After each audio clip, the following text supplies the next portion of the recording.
কি রাখা ছিল এই বাড়িতে, কিংবা কোন রহস্যের কারণে ভয়াবহ আগুনও পুড়াতে পারেনি বাড়িটিকে, তাই জানাবো চমকের এই ভিডিওতে। ক্যালিফোর্নিয়ার লস অ্যাঞ্জেলেসে যখন দাবানলে ছারখার চারদিক, তখন আগুনের লেলিহান শিখাকে হার মানিয়ে অলৌকিকভাবে ঠায় দাঁড়িয়ে আছে পেলিসেডের মেলিবু এলাকার একটি বাড়ি। বাড়িটি দেখে বোঝার উপায় নেই যে এখানেই ঘটে গেছে আগুনের সুনামি।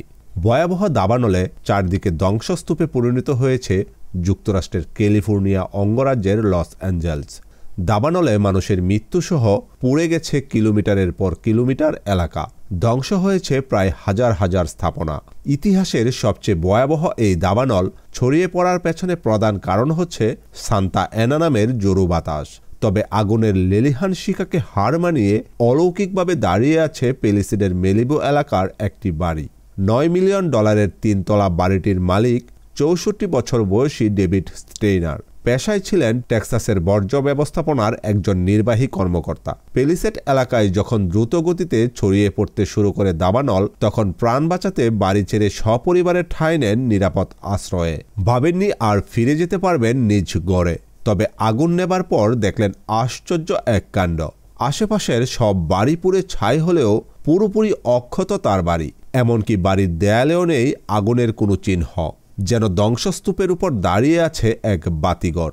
বাড়ির মালিক ডেভিড স্টেইনার বলেন, মেলিবুতে দাবানল ছড়ানো শুরু করলে কোনো মতে বাড়ি ছেড়ে বেরিয়ে আসি আমরা।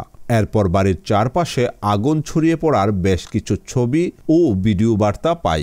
দাবানলের ভয়াবহতা দেখে ভেবেছিলাম বাড়িটি হারাবো, কিন্তু পরিস্থিতি নিয়ন্ত্রণে এলে দেখি আশেপাশের সব পুড়ে গেলেও ঠায় দাঁড়িয়ে আছে আমাদের বাড়িটি। এটি অলৌকিক ঘটনা ছাড়া আর কি হতে পারে? এই বাড়িটির ছবি ও ভিডিও শেয়ার করে নানা রকম গুজব ছড়িয়েছে সামাজিক যোগাযোগ মাধ্যমে।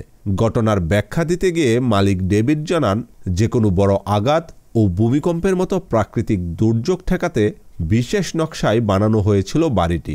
অগ্নি প্রতিরোধক ছাদের পাশাপাশি নিরেট পাথর ও জোরালো প্রলেপে তৈরি বাড়ির দেয়াল। বড় ধরনের ঘূর্ণিঝড় বা জলোচ্ছ্বাসে ঢেউয়ের চাপ প্রতিরোধে মাটি থেকে কমপক্ষে 50 ফুট গভীরে গর্ত করে বসানো হয়েছে মূল কাঠামো। এমন ঘটনায় খুশিতে আত্মহারা ডেভিড ও তার পরিবার।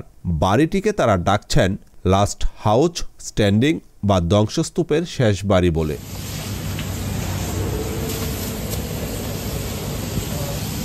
উল্লেখ্য যে লস অ্যাঞ্জেলেসে গত কয়েক দশক ধরে খরা, এরপর সাম্প্রতিক বছরগুলো ভারী বৃষ্টিপাত, পরে শরৎ ও শীতকালের শুষ্ক পরিস্থিতি ফিরে আসা সবই আগুনের জ্বালানি হিসেবে কাজ করেছে। শক্তিশালী সান্তা অ্যানা বাতাস গাছপালাগুলো শুকিয়ে ফেলে আগুন দ্রুত ছড়িয়ে দিয়েছে। সান্তা অ্যানা বাতাস হলো শক্তিশালী শীতল শুষ্ক জোরু বাতাস, যাকে কখনো কখনো ডেভিল উইন্ডসও বলা হয়।